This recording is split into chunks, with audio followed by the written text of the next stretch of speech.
ادامه گفتارهای رادیوی فرهنگ.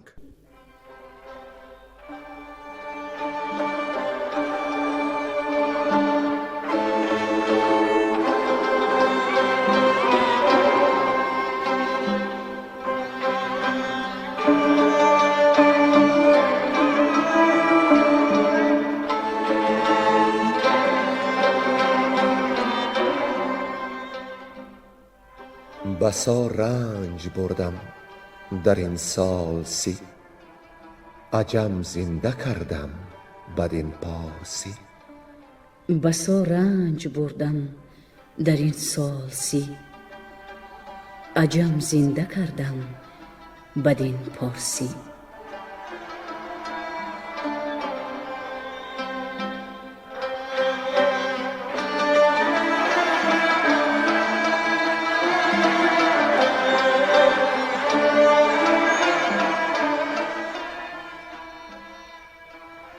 محفل ادبی به استقبال جشن هزاره شاهنامه بیزوال ابوالقاسم فردوسی. صدر محفل لایق شیرالی.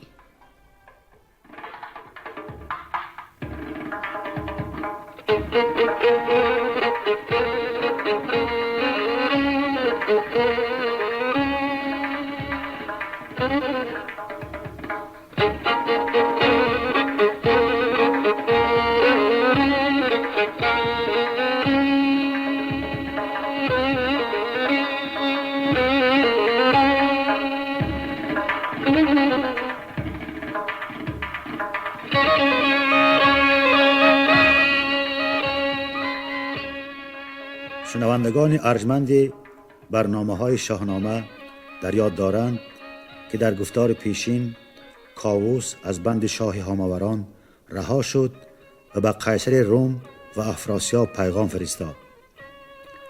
از قیصر روم کمک خواست و از افراسیاب طلب کرد که به ایران دست درازی نکند و برای او همان پادشاهی توران بسنده است. ندانی که ایران نشستی من است، جهان سر به سر زیر دستی من است. اما افراسیاب این نامه را نپذیرفت و با دل پرکین برآشفت. همه شهر ایران سرای من است، که توری فریدون نیای من است. پس کاووس و افراسیاب به نبرد پرداختند. افراسیاب به جنگاورانش فرمود که هر کدام از آنها رستم را به بند آورد، تخت شاهی و دختر خواهد داد. اما خود افراسیاب از خشم رستم گریزان شد و به توران برگشت. کاووس از این پیروزی شاد و سرفراز به پارس آمد و جهان پهلوانی را به رستم سپرد و جهان را پر از داد کرد. اما ابلیس کاووس را بیراهه کرد، دست گلی به کاووس داد و گفت که همه زمین را گرفتی، هم اکنون آسمان نیز باید به دام تو شود. از این انگیزه دل کاووس پراندیشه شد و چاره ناخوب اندیشید. بچه های عقاب را پرورش کرد، تختی ساخت، بر پهلوی تخت نیزه ها را سخت کرد و در سر نیزه ها ران بره ها را بیاویخت. پس 4 عقاب دلاور را بر تخت استوار بست. چون عقابان به سوی ران بره تلاش کردند، تخت را به هوا برداشتند. در تخت کاووس نشسته، در پیش جام می نهاده بود. عقابان مدتی پرواز کردند و چون نیرویشان نماند، نگونسار به زمین آمدند. از این هنگامه کاووس به جز پشیمانی و رنج چیزی در دست نداشت و با کردگار نیایش میکرد. رستم چون این خودکامگی کاووس را شنید، او را باز آورد. کاووس پیش یزدان پاک نیایش کنان روی و تیر خاک میمالید و جهان آفرین نیز بر وی ببخشود. و دیگر کاووس همه داد کرد و همه داد دید، از ایرا که گیتی همه باد دید. اینک دوام داستان را بشنوید. گویندگان نرزالله، گلنسا زمانی، عبدالقادر منیازف و بیرنگی کهدامنی.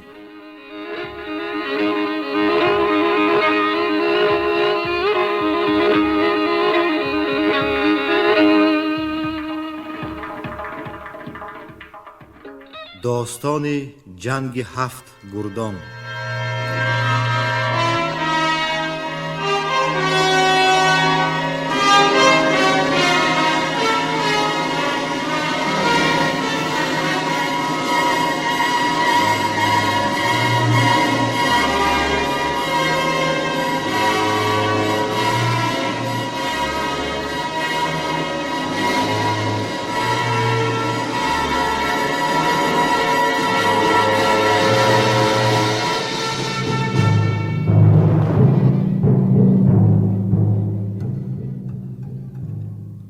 چو با مرگ کوشش ندارد سود، کنون رسم رستم بباید شنود.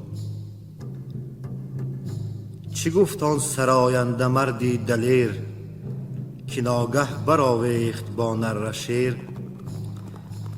که گر نام مردی بجویی همه، به خون تیغ هندی بشویی همه.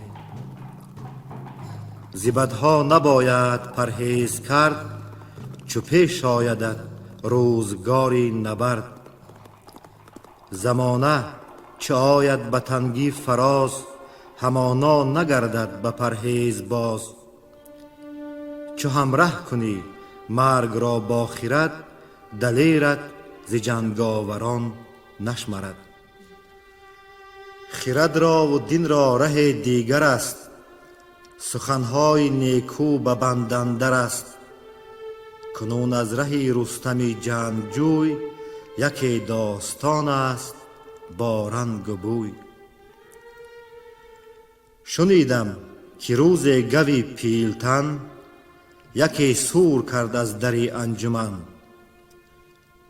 بجای کجا نام او بود نوند، بدو اندرون کاخهای بلند. کجا آذری برز برزین کنون، بدان جا فروزد همه رهنمون. بزرگان ایران بدان بزمگاه، شوند انجمن نامور یک سپاه. چو طوس و چو گودرز کشوادگان، چو بهرام و چون گیو آزادگان. چو گرگین و چون زنگه شاوران، چو گستهم و خراد جنگاوران. چو برزین گردن کشی تیغ زن، گرازه که بود افسری انجمن. ابا هر یک از مهتران مرد چند، یکی لشکری نامدار ارجمند. نیاسود لشکر زمانه ز کار، ز چوگان و تیر و نبید و شکار. چو چند بدین سان گذر کرد روز، به شادی و رامش همه دلفروز. به مستی چنین گفت یک روز گیو به رستم، که ای نام بردار نیو. گر ایدون کرای شکار آیدت، چو یوزی دونده به کار آیدت. به نخچیرگاهی رد افراسیاب، بپوشیم تابان رخی آفتاب. ز گردی سواران از یوز باز، فرازیدنی نیزه های دراز. به گوری تکاور سمند افگنیم، به شمشیر بر شیر بند افگنیم. به ژوپین گراز و تزروان به باز، بگیریم یک سر به روزی دراز. بر آن دشت توران شکاری کنیم، که اندر جهان یادگاری کنیم. بدو گفت رستم که با کام تو، جهان باد و نیکی سرانجام تو. سحرگه بدان دشت توران شویم، ز نخچیر و از تاختن نغنویم. ببودند یک سر بر این یک سخن، کسی رای دیگر نیفگند بون. سحرگه چو از خواب برخاستند، بر آن آرزو رفتن آراستند. برفتند با یوز و بازان و مه، گرازان و تازان سوی رود شهر. به نخچیرگاهی رد افراسیاب، ز یک دست کوه و دیگر رود آب. دیگر سو سرخس و بیابان به پیش، گله گشته بر دشت آهو و میش. همه دشت پر خیرگه و خیمه گشت، از انبوه آهو سراسیمه گشت. ز درنده شیران زمین شد تهی، به پرنده مرغان رسید آگهی. تل هر سوی مرغ و نخچیر بود، اگر کشته گر خسته تیر بود. ببودند روشن دل و شادمان، ز خنده نیاسود لب یک زمان. چو یک هفته زین گونه با می به دست، ببودند شادان دل و می پرست. به هشتم تهمتن بیامد پگاه، یکی رای شایسته زد با سپاه. چنین گفت با نامور مهتران، بزرگان و گردنکشان و سران، که از ما به افراسیاب این زمان، همانا شده آگهی بیگمان. نباید که آن ریمنی بدنشان، زند رای با نامور سرکشان. یکی چاره سازد بیاید به جنگ، کند دشت نخچیر بر یوز تنگ. بباید طلایه بره بر یکی، که چون آگهی یابد او اندکی. بیاید دهد آگهی از سپاه، نباید که گیرد بداندیش راه.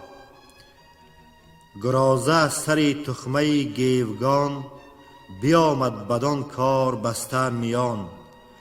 سپه را که چون او نگهدار بود، همه چاره دشمنان خار بود.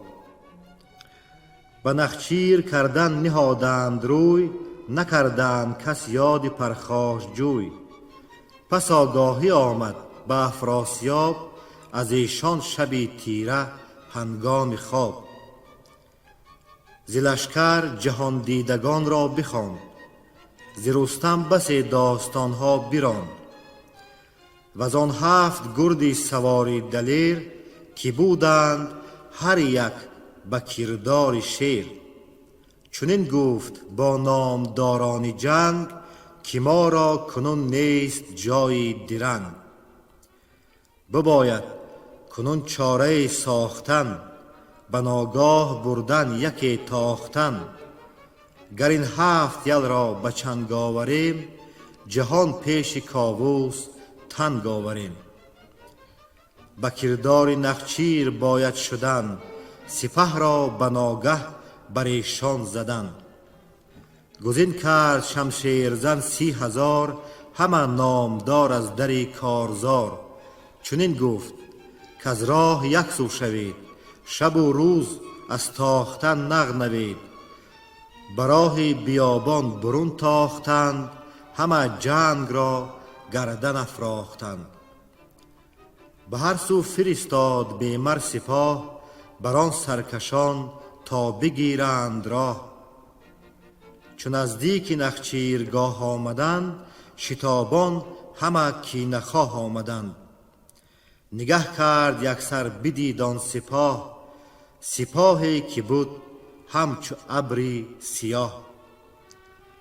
بدیدش که از دشت برخاست گرد، درفش پدید آمد از لاجورد. گرازه چو بادی دمان بازگشت، ابا نعره و بانگ آواز گشت. چو آمد به نزدیک نخچیرگاه، تهمتن همی خورد می با سپاه. چنین گفت که رستمی شیرمرد، از ایدر بدین خرمی بازگرد. که چندان سپاه است کاندازه نیست، ز لشکر بلندی و هامون یکیست. درفشی جفاپیشه افراسیاب، همی تابد از گرد چون آفتاب. چو بشنید رستم بخندید سخت، بدو گفت با ماست پیروز بخت. تو از شاه ترکان چی ترسی چنین، ز گردی سواران توران زمین؟ سپاهش فزون نیست از 100,000، اینان پیچ و برگستوانور سوار. بدین دشت اگر ویژه تنها منم، که با گرز و با رخش و با جوشنم. نباشد پس اندیشه ز افراسیاب وزان لشکری گشن و چندان شتاب. بدین دشت کینه گر از ما یکیست، همه خیل توران به جنگ اندکیست. بباید مرا از ایران سپاه نباید مرا. شده 7 گردی سوار انجمن، چنین نامداران شمشیر زن. یکی مرد با 502,000 سواران اسپ افکن و نیزه دار. تو ای میگسار از می زابلی، بپیمای تا سر یکی بلبلی. بپیمود ساقی می و داد زود، تهمتن شد از دادنش شاد زود. به کف برنهادان درخشنده جام، نخستین ز کاووس کی برد نام. که شاه زمانه مرا یاد باد، همیشه تن و جانش آباد باد. دیگر باره بستود زمین داد بوس، چنین گفت کین باده بر روی توس. سران جهاندار برخاستند، ابر پهلوان خواهش آراستند. که ما را بدین جام می جای نیست، به می با تو ابلیس را پای نیست. می و گرز یک زخم و میدان جنگ، نیامد جز از تو کسی را بچند. می زابلی سرخ در جام زرد، تهمتن بروی زواره بخورد. زواره چو ساغر به کف برنهاد، همان از شه نامور کرد یاد. بخورد و ببوسید روی زمین، تهمتن برو برگرفت آفرین. که جام برادر برادر خورد، حذر ران که او جام می بشکرد.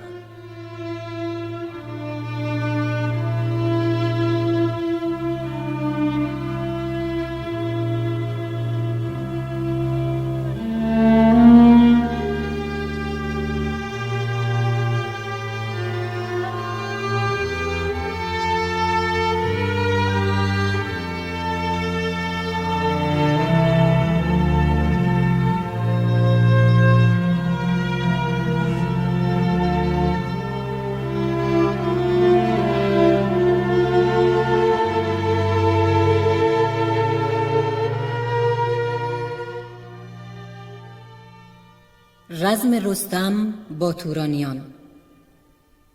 چنین گفت پس گیو با پهلوان، که ای نازش شهریار و گوان.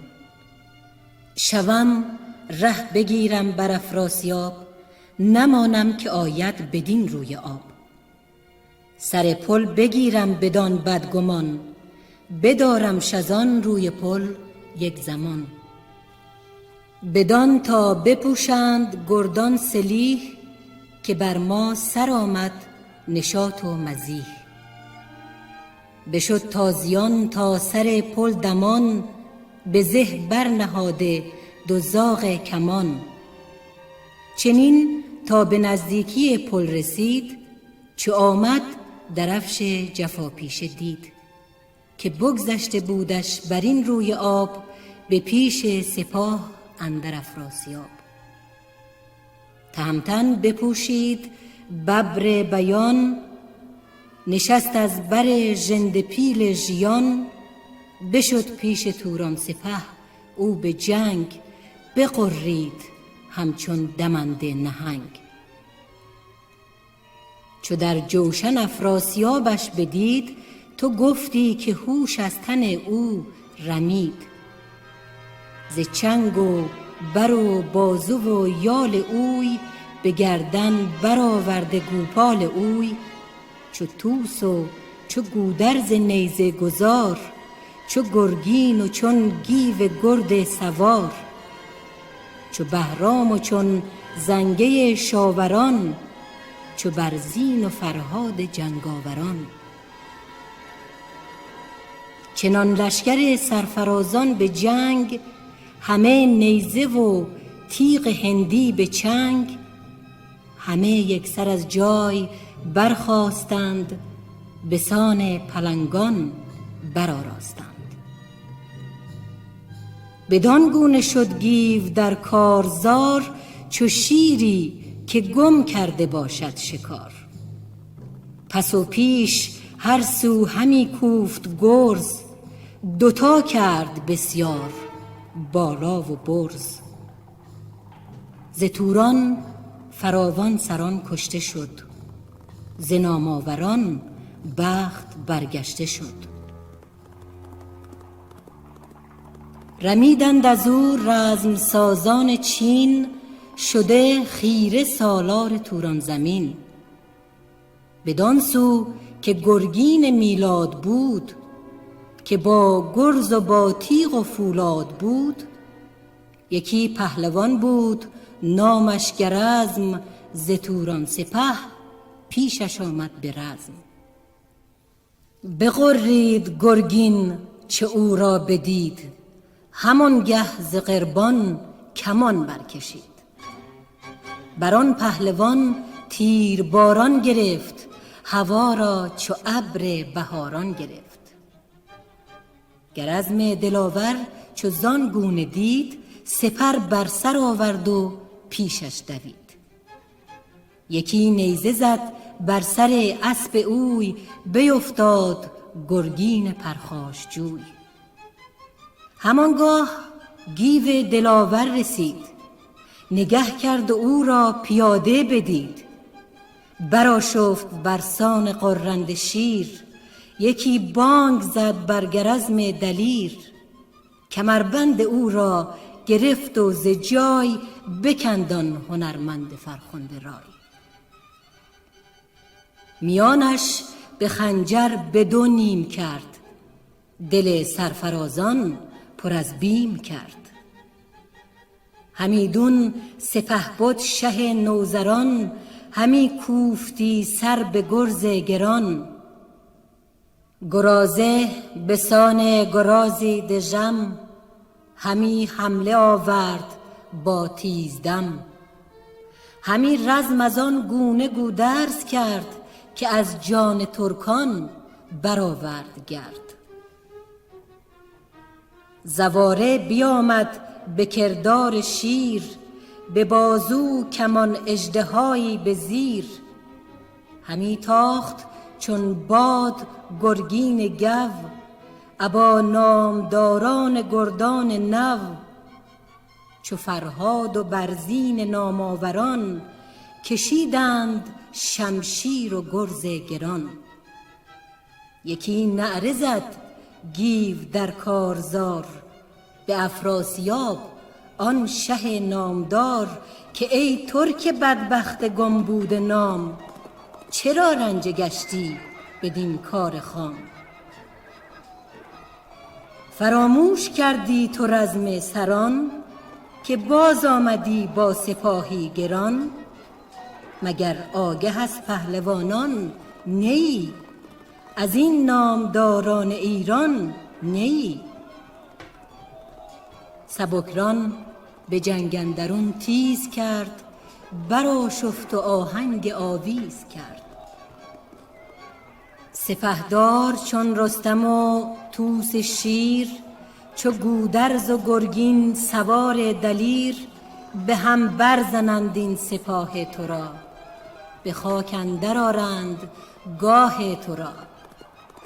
وزان سو تهمتن چو شیر ژیان، بغرید و گفت ای بد بدنشان. چرا تازیان پیش من تاختی، چنین رزم با انجمن ساختی؟ به جایی که رستم بود کینه خواه، نه لشکر بماند نه تخت و نه شاه. مرا خود نباید بدین جنگ کس، من و گیو و تورانیان جمله بس. ز توران نخوانیم یک تن به مرد، که یکسر زنانند اندر نبرد. بگفتین و بفراخت برنده تیغ، بغرید برسان غرنده میغ. از آن پس دگر باره آواز داد، که ای ترک شوریده بد نژاد. تو در جنگ مردان پسنده نیی، که پژمرده ای هیچ زنده نیی. برو چون زنان پنبه و دوک گیر، پس پرده با دختران سوگ گیر. که کار تو اکنون به جایی رسید، که از جنگ چنگت بباید کشید. ببینی کنون تیغ مردان مرد، که از این پس به یادت نیاید نبرد. بدین تیغ هندی ببرم سرت، بگرید به تو جوشن و مغفرت. چو رستم چنان دید گرز گران، به گردن برآورد و بفشرد ران. به پیش سپاه اندر آمد دلیر، بغرید برسان غرنده شیر. پس پشت او پور کشواد بود، که با جوشن و گرز پولاد بود. سواران و گردان ایران دمان، به چنگ اندرون گرز و تیر و کمان. چو شد تیره تر چشم توران سپاه، به گردون برافراخت رستم کلاه. به پیران ویسه چنین گفت شاه، که ای پرخرد مهتر نیک خواه. ز شیران توران خمیده تویی، جهانجوی و هم رزم دیده تویی. انان را به تندی یکی برگرای، برو تیز از ایشان بپرداز جای. چو پیروزگر باشی ایران تو راست، تن پیل و چنگال شیران تو راست. چو پیران ز افراسیاب این شنید، چو باد دمان از میان بردمید. بسیجید با نامور 10,000، ز ترکان دلیران خنجرگزار. چو آتش بیامد بر پیلتن، کزو بود نیروی جنگ و شکن. تهمتن به لبها برآورد کف، تو گفتی که بستد ز خورشید تف. برانگیخت اسپ و برآمد خروش، برانسان که دریا درآید به جوش.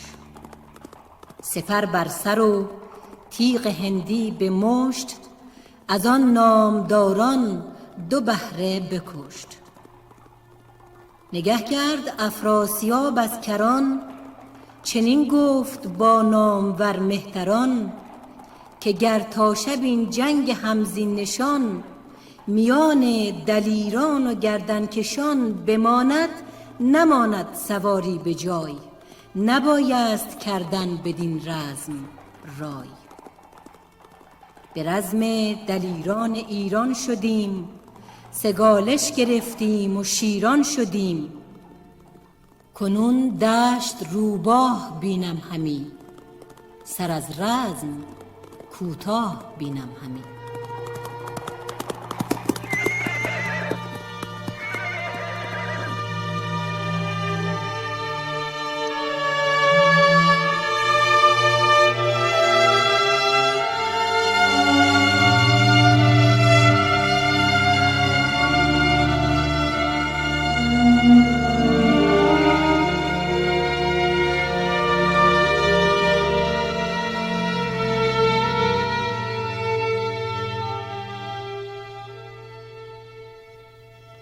رزمی پیلسم با ایرانیان. دلیری که بود پیلسم نامی اوی، گوی کی نژاد یلی نام جوی. که ویسه بودش نام فرخ پدر، برادرش پیران پیروزگر. در ایران و توران هماورد اوی، نبودی بجز رستمی جنگ جوی. چو بشنید یل پیلسم این چنین، به ابرو برآورد از خشم چین. بشد تیز نزدیک افراسیاب، سرش پر ز جنگ و دلش پر شتاب. چنین گفت با شاه توران که من دلیر و جوانم، از این انجمن، چی خاک است پیشم چی توسی دلیر، چی گیوی یلان نام برداری شیر، چی بهرام و چی زنگه شاوران، گرازه که هست او ز جنگاوران. اگر شاه فرمان دهد همچو شیر، میان یلان اندر آیم دلیر. همه سروران را سرستم به تیغ، ببرم کنم ماهشان زیری میغ. کنم افسری نامداران بگرد، سرانشان ببرم به تیغی نبرد. بدو گفت شاه ای یلی نامدار، تو پیروز بادی در این روزگار. بدین رزم فرخنده باید شدن، به پیروزی و نام باز آمدن. چو بشنید گفتار شه پیلسم، بغرید مانند رویینه خم. سوی قلب ایران سپه شد جگرد، چپ و راست زد تیغ و گرزی نبرد. چو باد اندر آمد به گرگین رسید، خروش چو شیری ژیان برکشید. یکی تیغ زد بر سری اسپ اوی، تکاور ز درد اندر آمد بروی. چو آن دید گستهم رزم آزمای، به کردار آتش برآمد ز جای. چو شیری ژیان شد بری پیلسم، برآویخت با آتشی تیز دم. یکی نیزه زد بر کمربند اوی، گزندی نیامد به پیوند اوی. به دست اندرش چوبی نیزه شکست، بینداختش چوبی نیزه ز دست. چو آن دید پس پیلسم تیغی تیز، کشید و در آمد دلی پرستیز.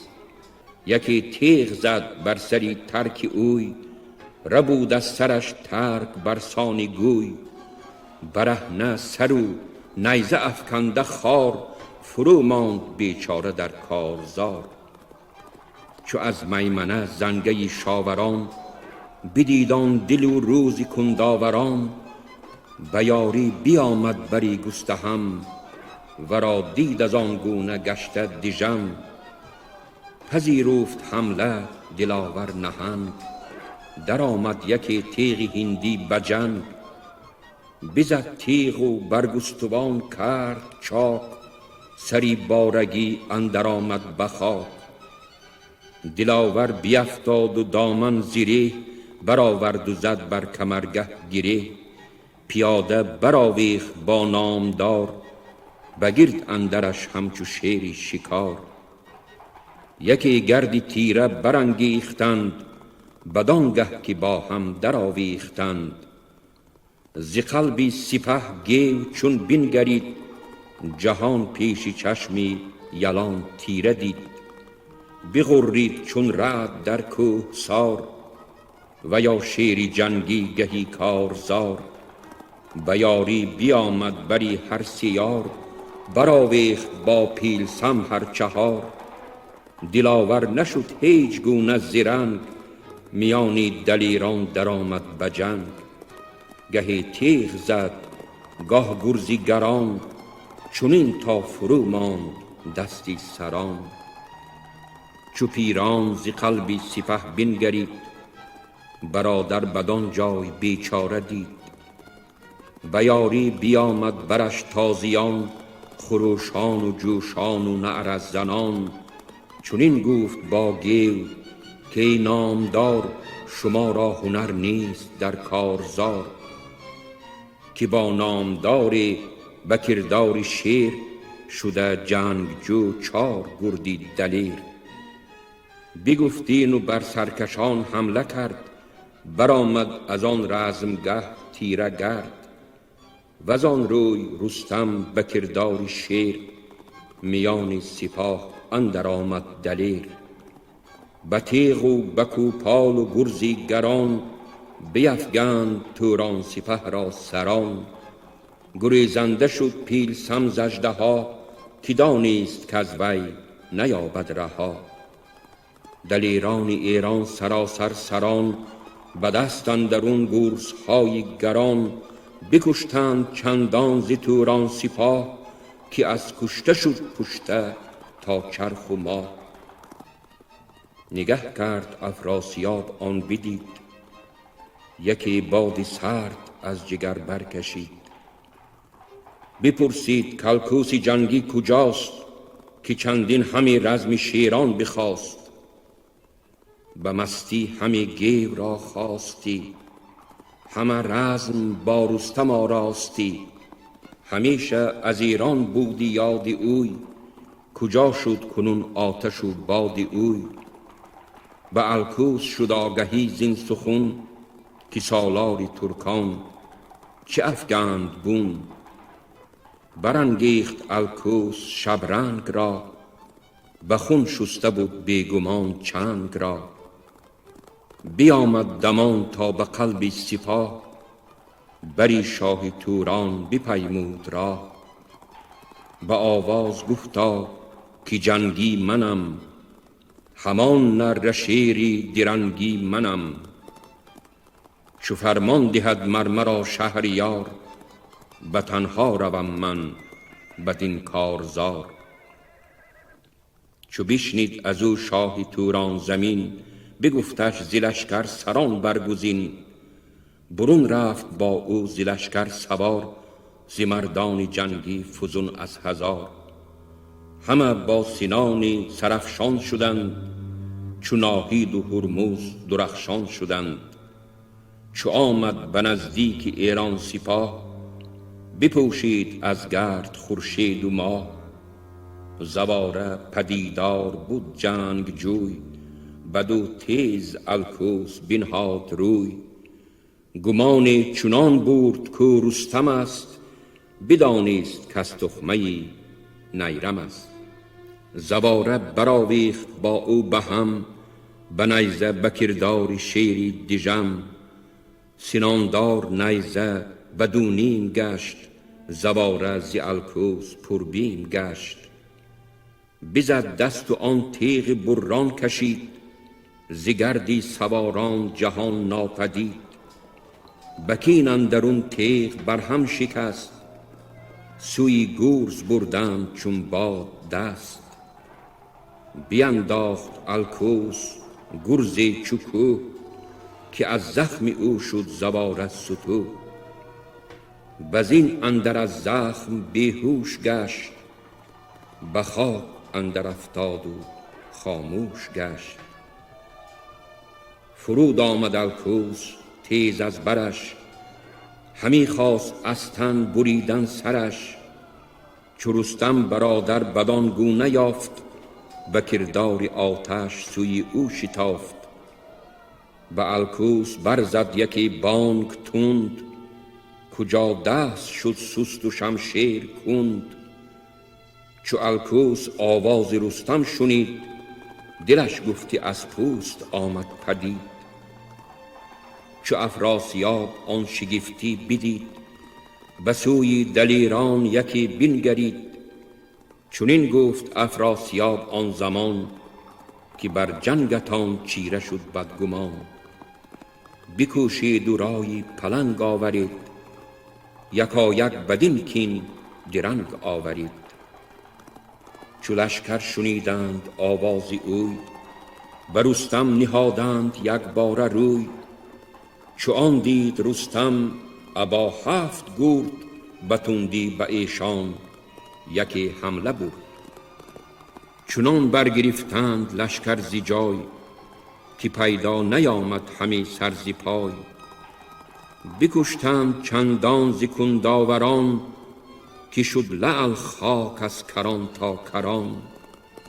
فگندند چندان به هر جای بر، چه با سر چه از تن جدا کرده سر.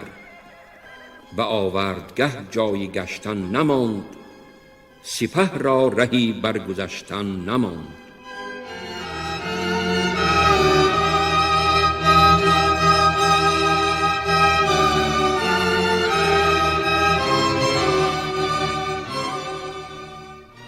گریختن افراسیاب از رزمگاه. سپهدار توران چو زان گونه دید، سبک سر از آن جنگ بیرون کشید. عنان را بپیچید و بگرفت راه، همی شد به تیزی چو ابر سیاه. تهمتن برانگیخت رخش از شتاب، پس پشت جنگاور افراسیاب. چنین گفت با رخش کای هوشیار، مکن سستی اندر گه کارزار. که من شاه را بر تو بیجان کنم، ز خون دشت را همچو مرجان کنم. چنان گرم شد رخش آتش گهر، که گفتی برآمد ز پهلوش پر. ز فتراک بگشاد رستم کمند، همی خواست کارد میانش به بند. به ترک اندر افتاد خم دوال، سپهدار ترکان بدزدید یال. دگر آن که زیر اندرش باد پای، به کردار آتش برآمد ز جای. بجست از کمند گو پیلتن، پر از آب رخ خشک مانده دهن. یکایک سواران پس اندر دمان، شکسته سلاح و گسسته روان. همی تاخت چون باد افراسیاب، شتابنده بگذشت از روی آب. دلش خسته و کشته لشکر دو بر، همی نوش جست از جهان یافت زهر. همه گرد کردند ایران سپاه، به دل شادمان گشته زان رزمگاه. میان باز نگشاد کس کشته را، نجستند مردان برگشته را. بدان دشت نخجیر باز آمدند، ز هر گونه با اسپ و ساز آمدند. نبشتند نامه به کاووس شاه، ز پیکار و از دشت نخجیرگاه. بدان دشت فرخنده بر پهلوان، 2 هفته همی بود روشن روان. 3 هفته نزدیک شاه آمدند، به دیدار فرخ کلاه آمدند. چنین است رسم سرای سپنج، یکی زوتن آسان و دیگر برنج. برین و بران روز هم بگذرد، خردمند مردم چرا غم خورد. سخنها بدین داستان شد به بن، چنان چون در آمد ز بالا سخن.